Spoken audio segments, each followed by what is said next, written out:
Absolutely. I mean, I think the biggest general suggestion I would make and what I've experienced that didn't work was creating a bespoke experience for every single patient that comes in through the door. So it sounds so beautiful and lovely to make this concierge experience for our patients, but the reality is things fall through the cracks when we try to do things on an individual level every time. Dr. Julie Durnan is a dual entrepreneur with a knack for solving problems. She's a licensed naturopathic doctor and the founder of a virtual assistant company called GingerDesk, based out of North Vancouver, Canada. Julie's gift for identifying and filling gaps in her business and her deep passion for her patients drove her to launch GingerDesk. When inefficiencies in her own clinic started to pop up, she came up with creative solutions that are still used by GingerDesk today. We get into some of these strategies and more in this episode of Radio Front Desk.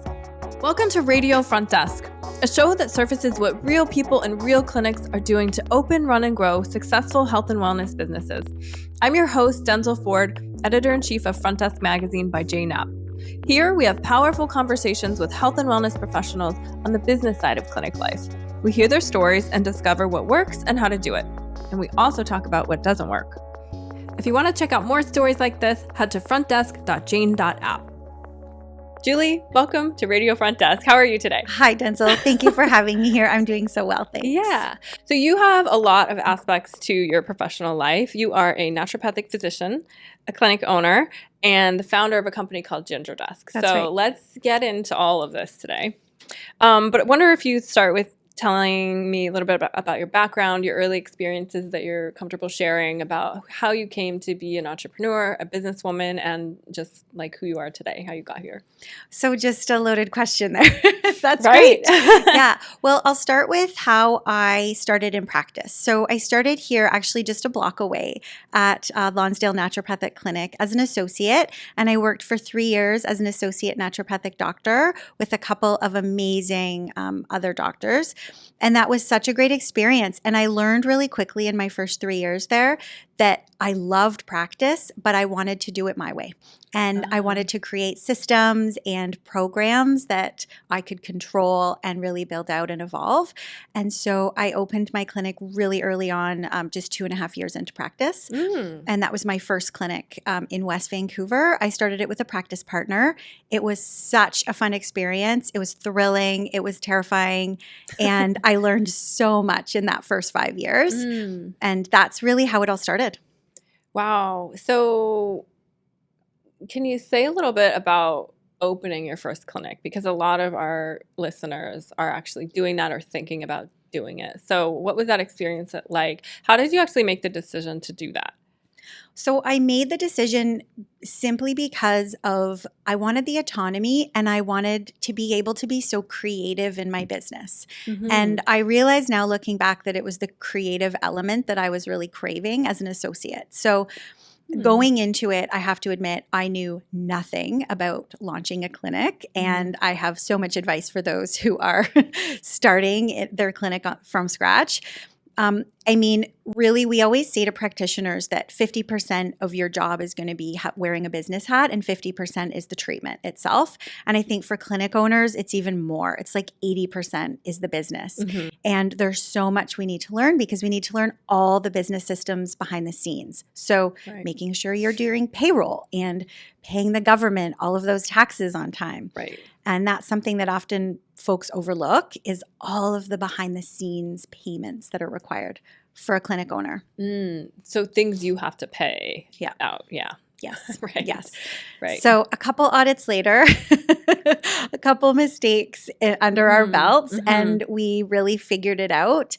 And there's so many systems and checklists that go on behind the scenes in a clinic that often associates don't realize and patients don't see. And they're just part of building that experience for both patients and associates. And I sort of learned those the hard way. Right.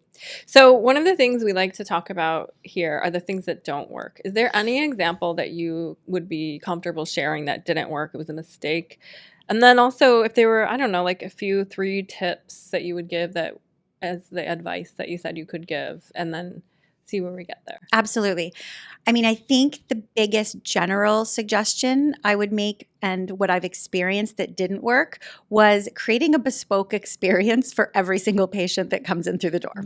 So it sounds so beautiful and lovely to make this concierge experience for our patients, but the reality is things fall through the cracks when we try to do things on an individual level every time. And so I talk to my associates about this all the time, about standardizing our treatment plans and really getting our treatment notebooks organized and having our research in line. But we need to do the same thing where the patient experience is concerned at the front desk, and systematizing and standardizing touch points is really the way to improve their experience. And if we try to create a unique experience every time where we bend over backwards, things are gonna fall through the cracks. I don't know if you know this about me, but I have worked in 2 clinics, and one of them was a naturopathic physician and a massage business. I didn't know this. And Interesting. They offered what now, I wouldn't have thought of it then, but what I would now, talking to you, call a bespoke experience. And what I found in that, because I was doing the front desk, and what I found in that is that a layer of that bespoke experience was that some of the patients that were longstanding patients that had a really strong relationship with the physician, they would want these communication pathways directly to him. But because he had limits on his time, that had to come through me. And one of the breakdowns, like hearing you talk about this, that I remember is like that desire for the patient and then the willingness of him to try to create that with them because they came back, and he had this almost like responsibility he felt to have those conversations, but he didn't have the time to do it. So it was like these conversations that were through me, and I remember there just being like this emotional breakdown where like I became this like telephone game, and you end up apologizing when you can't totally meet their like, expectations. And I would take what he said and I would tell the person, and just by the nature of how humans work, I would say the wrong thing, and then they would think I was like twisting things. I'm like, no, I think I thought I understood what he said. But anyway, I have had this experience in my life. It's very interesting to hear you talk about it. And I think that's so interesting that you've had that experience firsthand. And it speaks to the fact that when we standardize things, it not only creates a better experience and creates ease for the practitioner, but it also doesn't necessarily mean that the patient is going to have a worse experience. In fact, they're going to have a way better experience. And if we think about standardization, like we think of, let's say, Starbucks, no matter what your opinion is on Starbucks as a company, they have standardized every little bit. And so customer walks in, they know exactly what they're going to get every time. Even if it's automated, even if it's from a checklist, it feels good because you know what to expect. And it's done according to your expectations every time.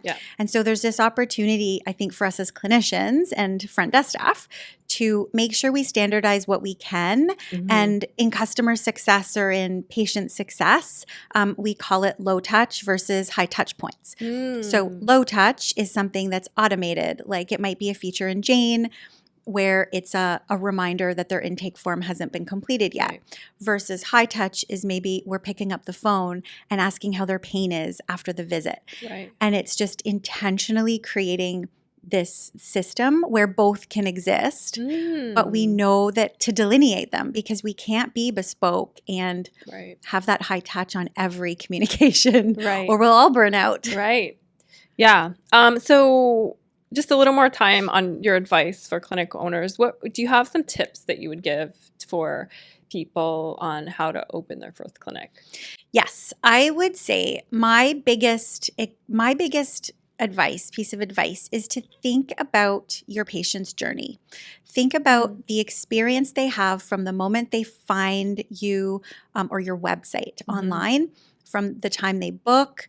Maybe they speak to your front desk staff, maybe they get their intake form sent to them online, and then their drive to the clinic or their click of a button to get to the virtual telehealth appointment.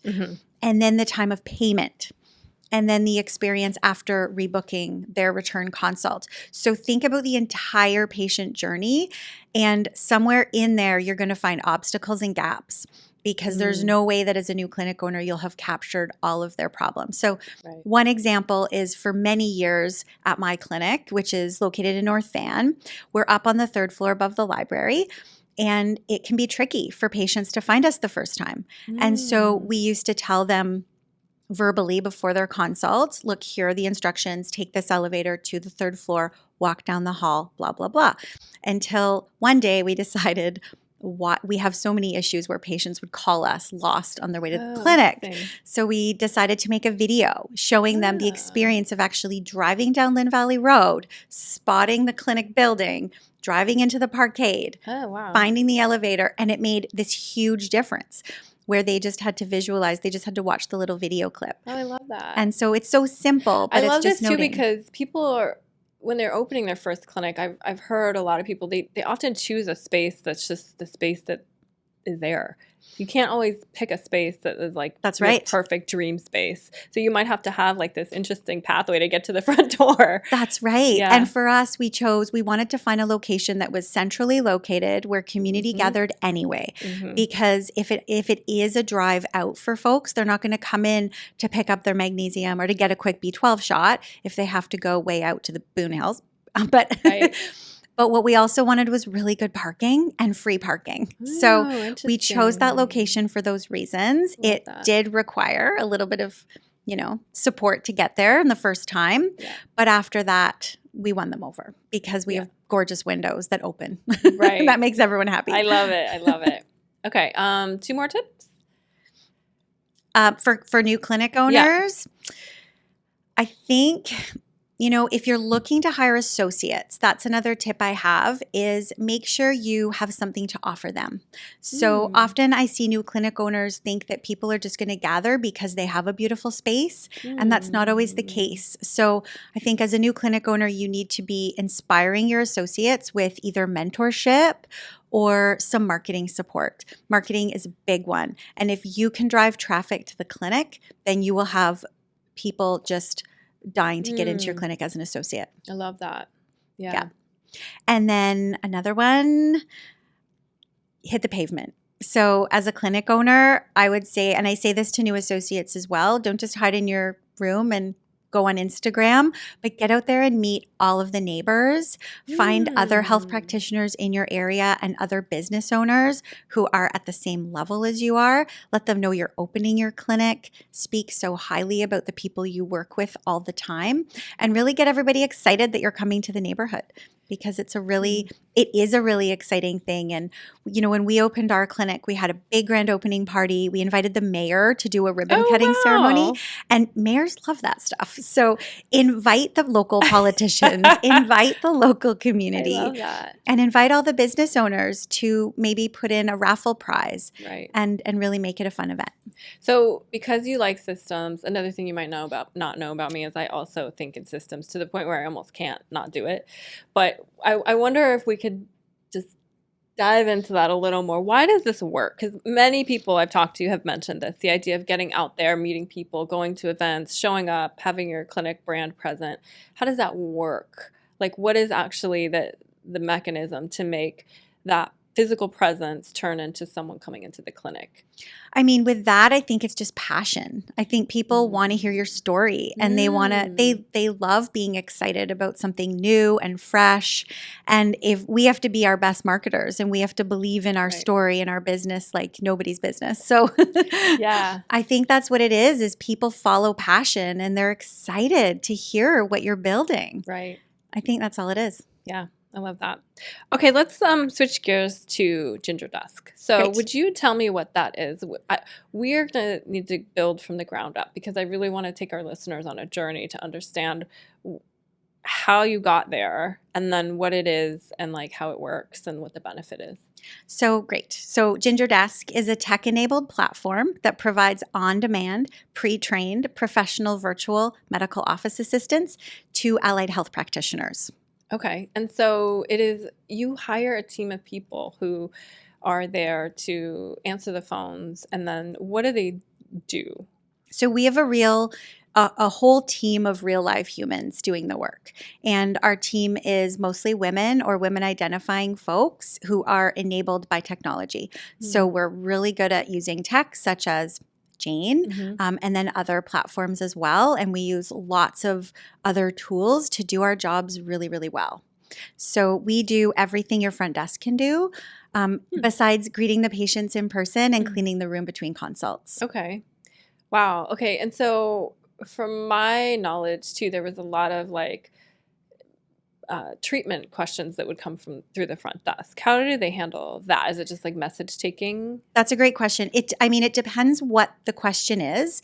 So if it's a simple question that might have been already located in the treatment plan, we could look it up. We'll have access to Jane, so we can go in and see. Wow. If it's something that really is medically specific, we'll send it over to the doctor and then reply on behalf of the practitioner. Oh, wow. Wow. Yes. I did not know that. Wow, that's really cool. That's that is right. like actually like front desk people. Yes, Yeah. we do exactly what the front desk does. I love it. That's Okay, right. so how did you tell us the origin story of GingerDesk?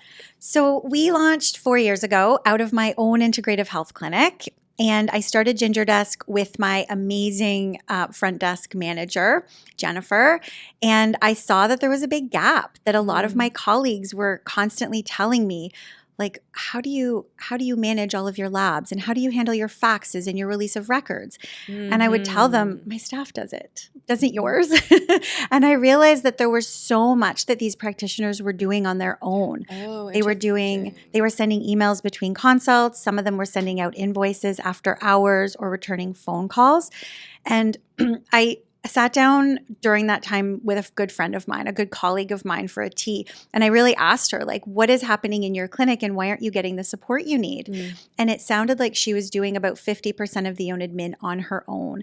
And I think that's quite common in multidisciplinary clinics where the front desk has a hard time being everything to everyone when they're originally hired from one discipline. Right. So let's say an RMT hires them. Right. Well, the physios may not get the exact support they need Right. with respect to exercise prescriptions. So it was then that I thought, well, why don't I consider launching a pilot project and let's see if I could offer my colleagues something that's similar to what I've already built over these last 15 years in my clinic. And so we got to work and we developed an office manual. We hired 3 virtual assistants. I did 1 webinar to my colleagues and we launched it as just that. This is a pilot project. We've got a wait list here. Please join us. We're only accepting 5 clients. And we had this massive wait list already. Wow. So we knew we had something. Wow. And so what we did was really document all of the successes and all of the failures that we had in that first 3 months of business.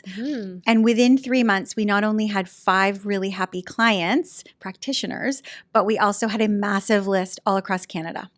So by January of 2021, we launched all across Canada.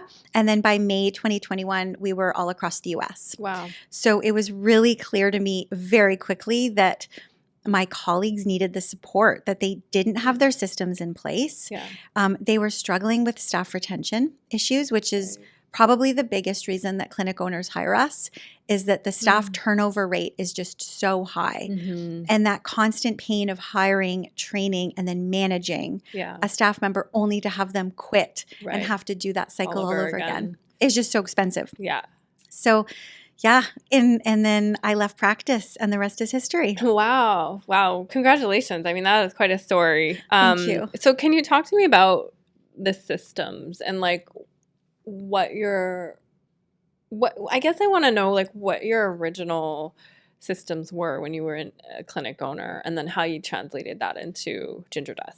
Well, and that's such a great question because it's very simple and it's back to that client journey we were just talking about, but it's really tracking what is the patient journey through the clinic and then documenting all of those touch points where there might be gaps, there might be questions from them, there might be a form they needed to fill out. Like what are the ways that we can make the front desk experience a lot more efficient and organized and then the practitioner's time protected.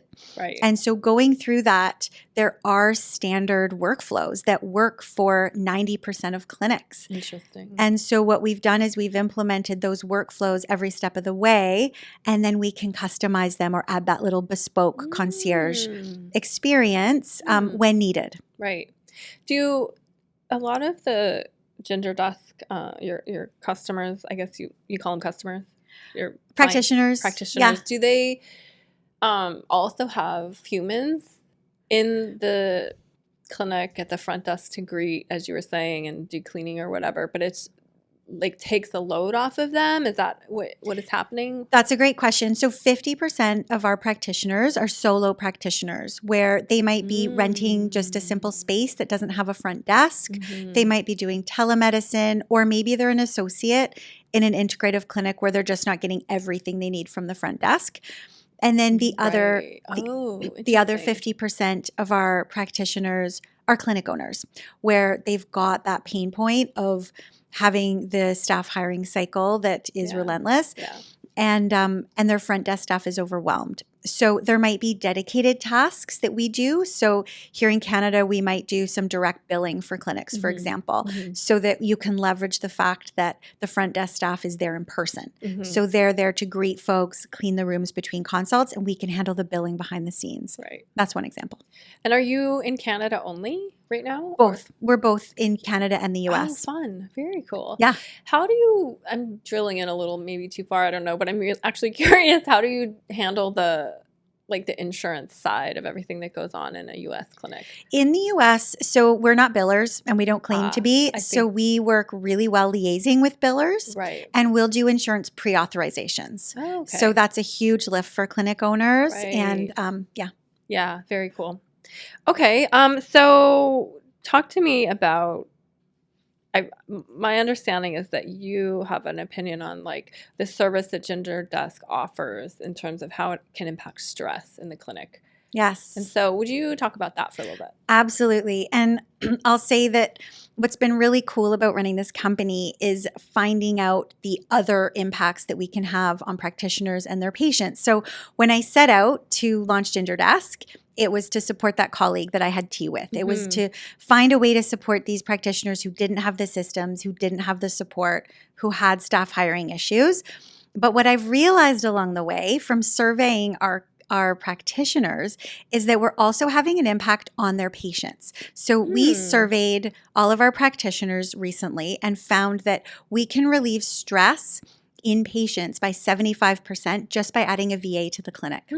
And that goes to show you that patients just aren't getting what they need. And when we think of really busy, overwhelmed clinics, so often, right, there's a slower response time, or maybe questions aren't getting answered, or they find it hard to get in off the wait list. Right. And so it really can have a health impact on patients to have some extra hands in there.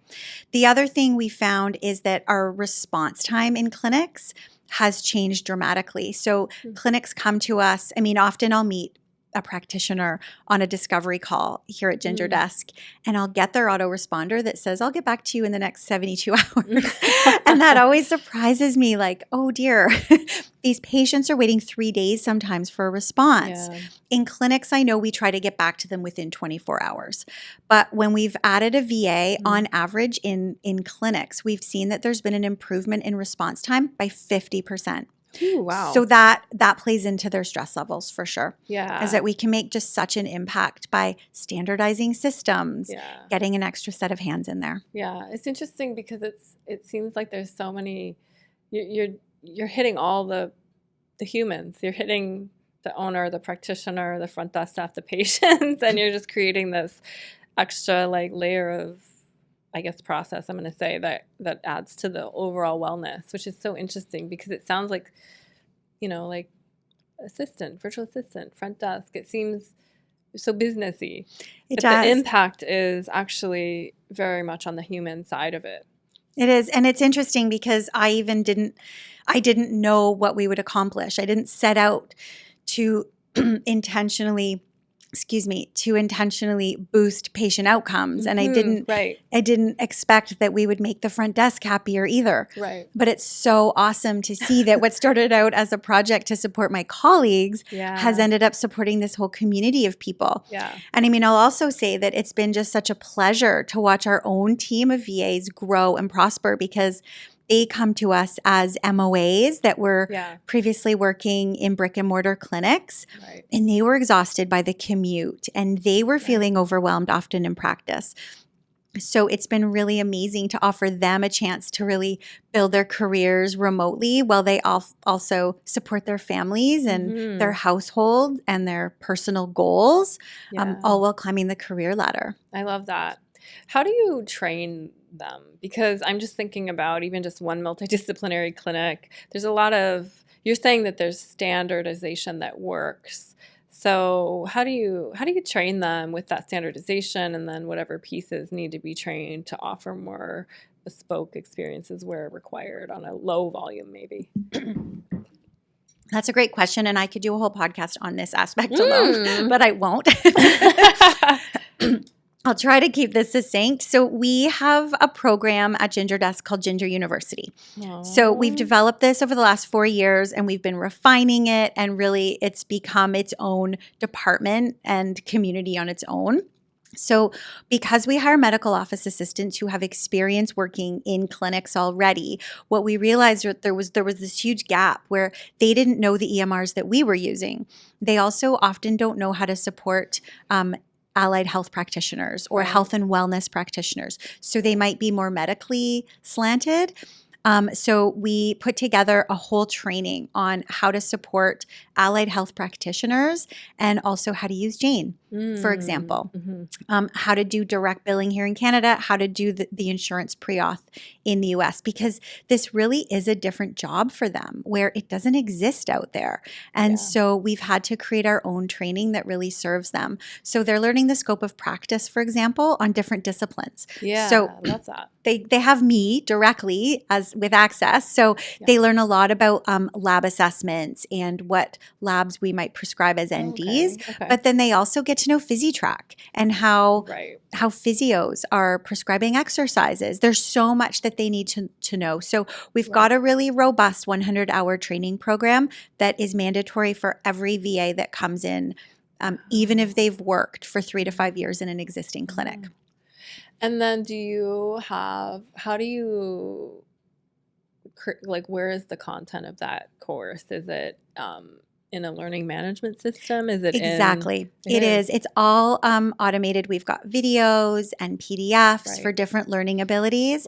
And then we have lots of shadowing opportunities. So we have a role at the company called Ginger University Manager. And then we have a Ginger University Mentor.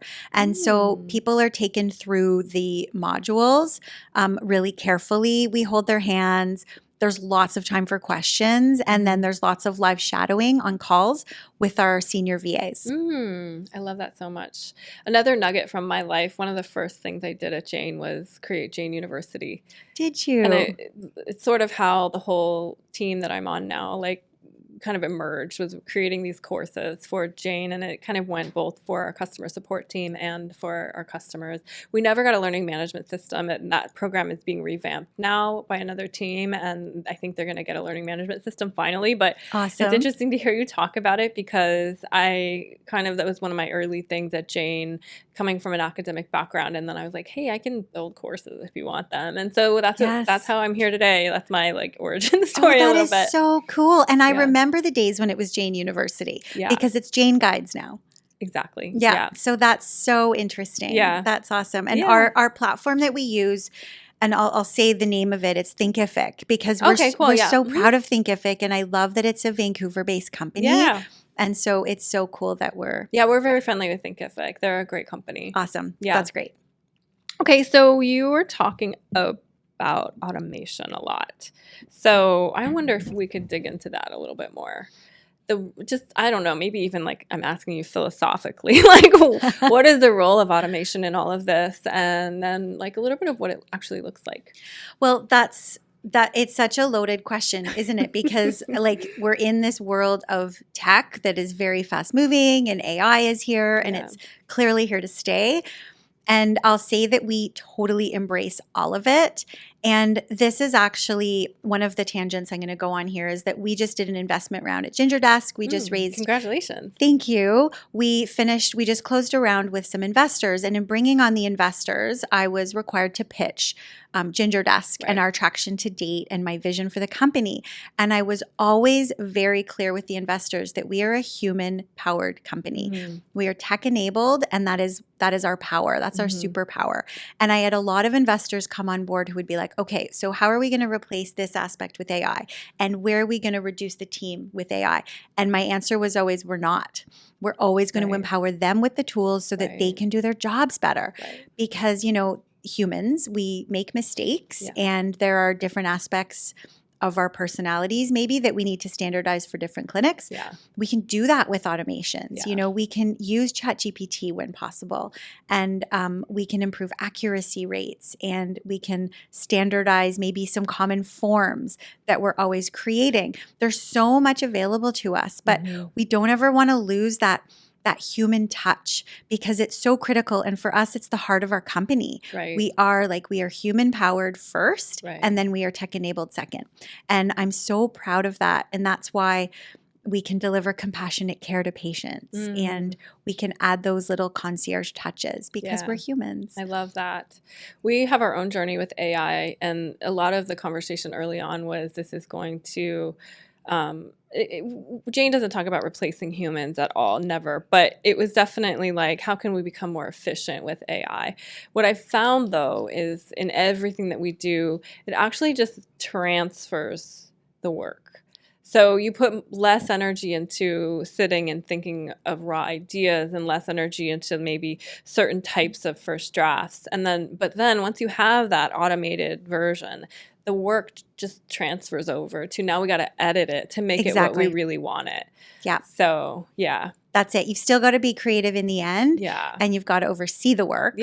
But it's there as a start. And you're still making the decisions about what's good, what's not good. What do we actually want to say here? And all that is so important. It's not – these conversations can become so polemical and like such a political debate. But it's just like there's actually just a really practical thing going on here. Exactly. And that's how we see it. Exactly. It's so like we embrace it.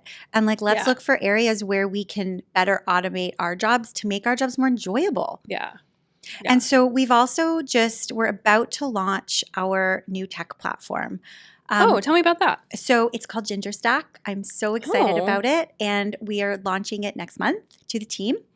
And it will be a behind-the-scenes support for all of our VAs. So from a client's perspective, it will completely revolutionize the way we onboard clients. And then operationally for the VAs, it's going to make their jobs so much more efficient and so much easier. So we've got all of the workflows that we've developed over the last 4 years populated in our new platform. And so it will improve the accuracy of our VAs immensely. Wow. Okay. So it's the workflows that are in the stack. Exactly. Okay. Interesting. I was wondering if it was like a set of technology that you were recommending to people, but it's more just the workflows. Exactly. It's an internal technology for the VAs only, and it's got all their workflows. I see. Okay. So you're making your team more efficient to help everyone. Wow. Exactly. Very interesting. Yes. Thank you. Is there anything else that you wanted to bring up about GingerDesk? I feel like I went through a lot of the curiosities that I had, but is there anything else that you wanted to discuss about? Oh, thank you, Alex. I'm just going to break the fourth wall there. Where did the name GingerDesk come from? I love it. So I'm a naturopathic physician, and in traditional natural medicine, the herb ginger can do virtually everything. So in practices, GingerDesk does virtually everything. Oh, that's amazing. Thank you. I love that. I also love ginger. I do too. I love it. Yeah, I love ginger tea. I love the root. It's great. Yeah. My favorite is, like in a juice. Like delicious. Like ginger and turmeric. Because it's a bit spicy. Yeah. So is there anything I missed about your company that is I mean, I think we could sit here and talk for 3 hours about the ins and outs of it and how it works and like the automation and all of this, like the workflows. Like, what are the workflows? Maybe that's something. Like, what are the actual workflows that are like the most used, I guess, that are kind of common across most of the businesses? And I'm asking that because our listeners might be starting their businesses and they might not be thinking in this way of operating their front desk as a system. So. Yes. So, well, the first system I would say that a lot of people don't consider is patient recalls. So we sometimes call them patient reactivations, but often a really busy front desk will be just putting out fires in a reactive state. Right. And they don't actually have like a chunk of devoted time where they can sit there and do some revenue building for the clinic. Mm-hmm. And so what we do is we'll create a whole system, pulling reports in Jane. We'll see who hasn't been in 3, 6, or 12 months and create a spreadsheet. And we'll go in and send them either customized or standardized emails to get them reactivated. Mm-hmm. And this is such a value add that a lot of clinic owners and practitioners don't think about. Right. Or they think they don't have time for it, or they think that they have to do it. Right. But often the patient doesn't need to hear from the practitioner. No. It can absolutely be from their assistant. Right. And to them, just having that reminder can be so valuable. And we've seen folks increase their overall revenue by 30 to 40% just by adding those patient reactivations in. Interesting. A lot of the people we have talked to mentioned that, and they're not in your world, so they're not thinking that way, but they are talking about that callback process. And some of the advice that others have given is like, don't feel like you're bugging people too much and just get out there and make the calls. And you're kind of upping the level a little bit and saying not only make the calls, but have someone else do it for you. Exactly. Yes. And then create a system for it. So every month we're going to target 500 of our existing clients. So 125 clients are going to get custom emails every week. Or maybe they're just getting a templated email per week. It's totally up to the practitioner, but creating the system around that. And so we've got workflows for how we handle that. If we get their voicemail or if they don't respond, what do you do then? And it's just about mapping out the process. Yeah, I love that. That's great. Is there one more workflow that is like top of mind that people really benefit from? Definitely the initial patient workflow. I think some clinicians, when they're new in practice, or maybe they've just worked in another clinic for so long, they don't think about the possible impact that they can make on this whole patient experience when they first come to your clinic. So we want to check in on whether their intake form has been completed. Because if it's not in, then that practitioner is going to have to sit there for 15 minutes in a paid visit and actually collect all that information. So there's a whole workflow from the point of booking where we make sure that maybe their labs are in. Maybe there's some records we need to check that their intake form is in. And then a thank you afterward can be really powerful. The intake form one is interesting too, because I believe that you get a different answer if you're sitting there in the office under this time pressure of the paid visit and waiting for treatment, that's right, you're trying to fill it out versus when you just do it at home. Yes. So I bet you that's very appreciated on the patient side too. That's right. It is. And it just made me think of also like there are different learning abilities in patients. Yeah, totally. And we've had folks who come to us and they're like, look, I can't fill this intake form out. Like this, my brain doesn't work that way. And so the VA will just pick up the phone and actually phone them and go right into Jane and fill out the intake form for them. So they'll verbally ask them the answers to the questions. And it makes such a difference. Yeah. And so it's there that would be a bespoke or concierge experience. That's what I was thinking. On top of your standardized new patient workflows. I love it. This is so great. Would you talk to me about like dual entrepreneurship? What does that feel like to you? And how do you move through that kind of relationship? And I do think it's probably very much a relationship. So how does that work for you? And What's your thoughts on that? Yeah, that's a great question. I mean, I'm certainly busy. I've got a clinic, a company, I have a family. I've given up my practice. That was one thing that absolutely had to go. I always say you can have everything, but you can't have it all at once.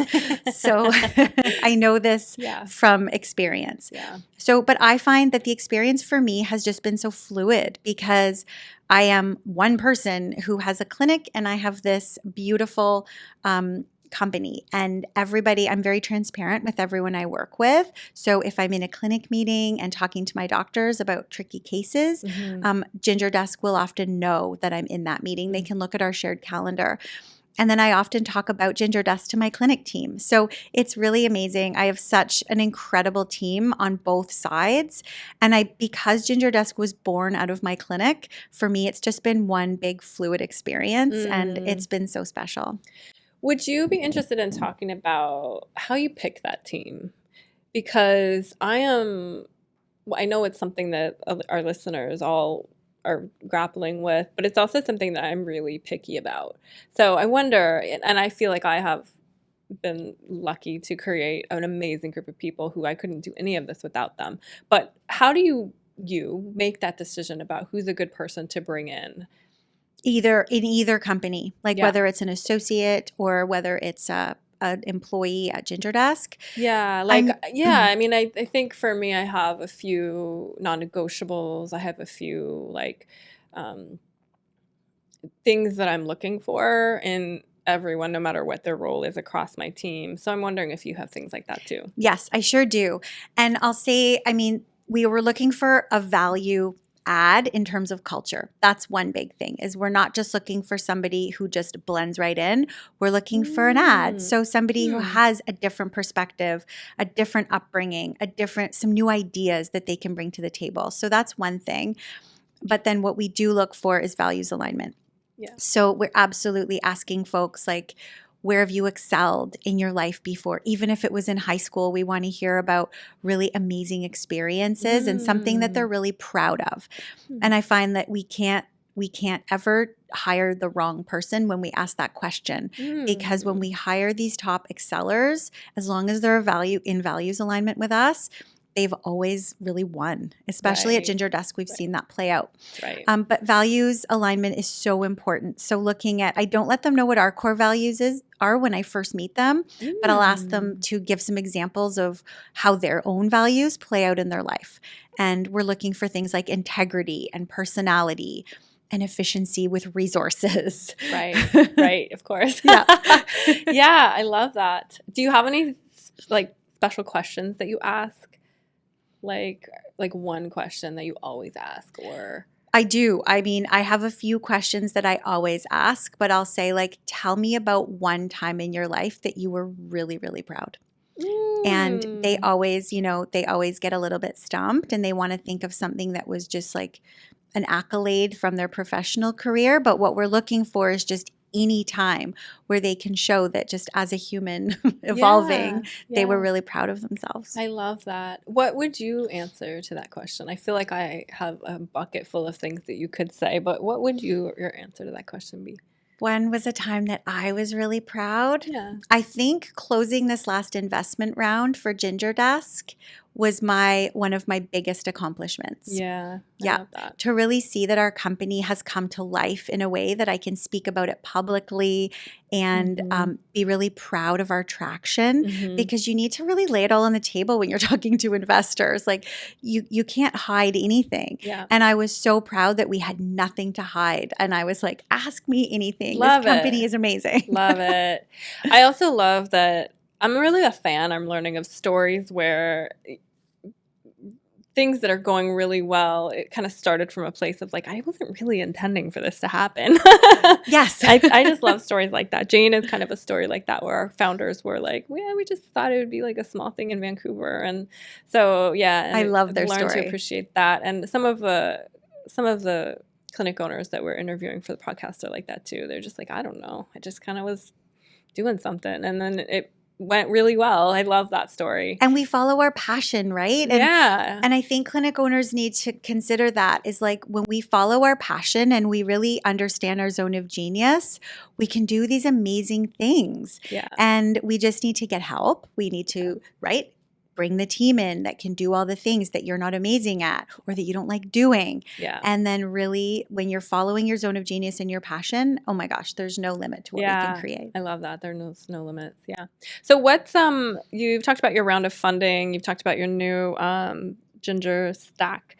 What is next for GingerDesk? So we are launching in the fall live phone answering. And this has been coming for 4 years. Oh. We have prided ourselves on being all things automated and efficient behind the scenes, digital. And what we're seeing is that there are a lot of clinics out there that want us to answer their phone. Mm-hmm. And they want us to do so in the Ginger way of things, where it's systemized, it's automated, it's really supportive and compassionate. Right. And so we do realize that folks have different learning abilities. And so for some clinics, they do just need someone to answer their phone. So we're launching that this fall and we're so excited. Wow, Yeah. exciting. Do you have to grow your team to do that? We do. So the team is growing and we couldn't have done it without the tech stack that we've just created, Ginger Stack. Right. So I'm so excited to have that launch so that we Right. can offer this new service to clinics. I love it. I love it. Thanks. Well, thank you so much, Julie. I think we have extracted so many things that people are going to love to hear and listen to this conversation. So Thanks, Denzil. thank you for being with me This was today. great. This was so fun. Thank you.